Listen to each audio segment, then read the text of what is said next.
Genesis chapter 31. Jacob learned that Laban's sons were talking behind his back.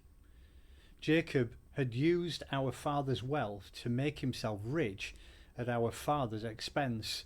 At the same time, Jacob noticed that Laban had changed towards him. He wasn't treating him the same.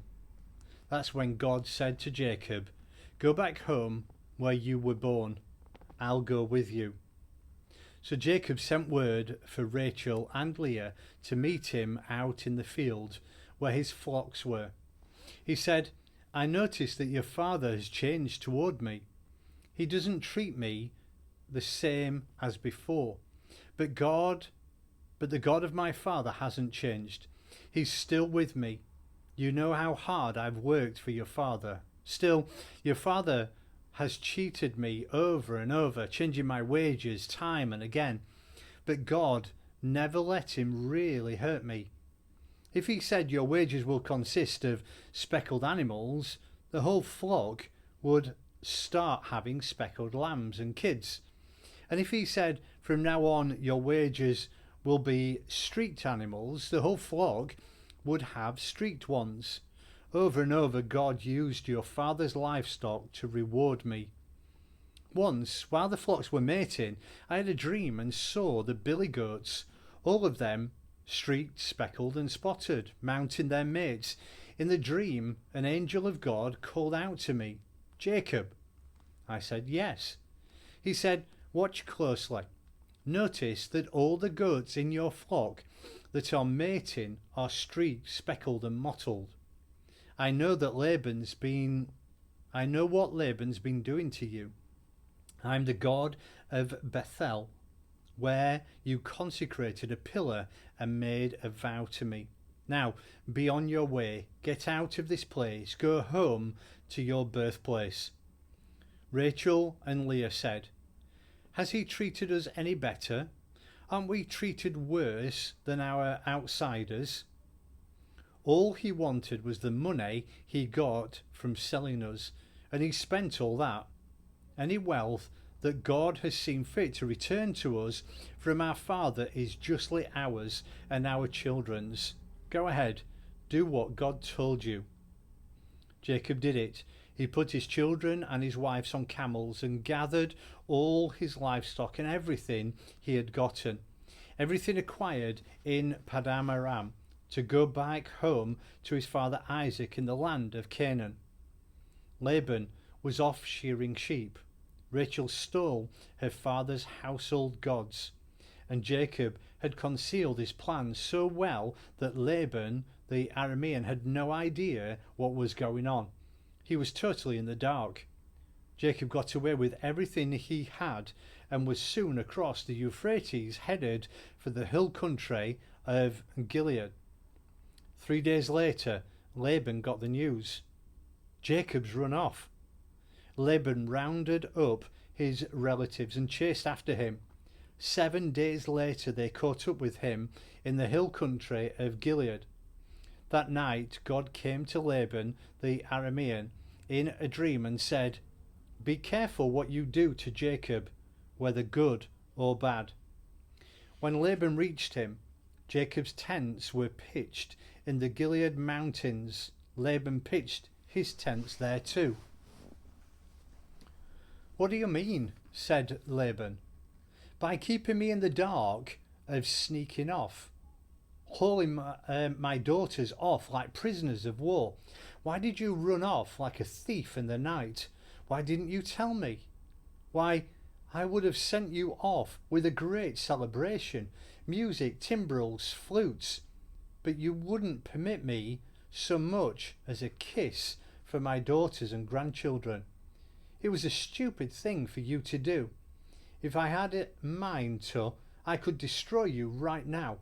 But the God of your father spoke to me last night. Be careful what you do to Jacob, whether good or bad. I understand you left because you were homesick, but why did you steal my household gods?' Jacob answered Laban, 'I was afraid. I thought you would take your daughters away from me by brute force, But as far as your gods are concerned, if you find that anybody here has them, that person dies, with all of us watching. Look around. If you find anything here that belongs to you, take it. Jacob didn't know that Rachel had stolen the gods. Laban went through Jacob's tent, Leah's tent, and the tents of the two maids, but didn't find them. He went from Leah's tent to Rachel's, but Rachel had taken the household gods, put them inside a camel cushion, and was sitting on them. When Laban had gone through the tent, searching high and low without finding a thing, Rachel said to her father, "Don't think I'm being disrespectful, my master, that I can't stand before you, but I'm having my period." So even though he turned the place upside down in his search, he didn't find the household gods. Now, it was Jacob's turn to get angry. He lit into Laban. "So what's my crime? What wrong have I done that you badger me like this? You've ransacked the place. Have you turned up a single thing that's yours? Let's see it. Display the evidence. Our two families can be the jury and decide between us. In the 20 years I've worked for you, ewes and she-goats never miscarried. I never feasted on the rams from your flock. I never brought you a torn carcass killed by the animals, but that I paid for out of my own pocket. Actually, you made me pay whether it was my fault or not. I was out in all kinds of weather, from torrid heat to freezing cold, putting in many a sleepless night. For 20 years I've done this. I slaved away 14 years for your 2 daughters and another 6 years for your flock, and you changed my wages 10 times. If the God of my father, the God of Abraham and the fear of Isaac had not stuck with me, you would have sent me off penniless. But God saw the fix I was in, and how hard I had worked. Last night rendered his verdict." Laban defended himself. "The daughters are my daughters, the children are my children, the flock is my flock. Everything you see is mine. But what can I do about my daughters or for the children they've had? So let's settle things between us. Make a covenant. God will be the witness between us." Jacob took a stone and set it up as a pillar. Jacob called his family around. "Get stones." They gathered stones and heaped them up, and then ate them beside the pile of stones.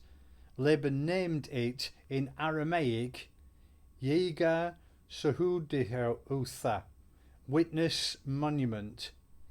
Jacob echoed the naming in Hebrew, Gilead, witness monument.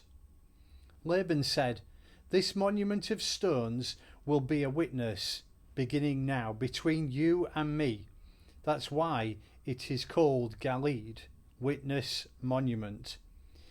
It is also called Mizpah, watchtower, because Laban said, "God, keep watch between you and me when we are out of each other's sight. If you mistreat my daughters or take other wives when there's no one around to see you, God will see you and stand witness between us." Laban continued to Jacob, "This monument of stones and this stone pillar that I have set up is a witness that I won't cross this line to hurt you, and you won't cross this line to hurt me. The God of Abraham, the God of Nahor, the God of their ancestor, will keep things straight between us." Jacob promised, swearing by the God of his father Isaac. Then Jacob offered a sacrifice on the mountain and worshipped, calling in all his family members to the meal. They ate and slept that night on the mountain. Laban got up early the next morning, kissed his grandchildren and his daughters, blessed them, and then set them off for home.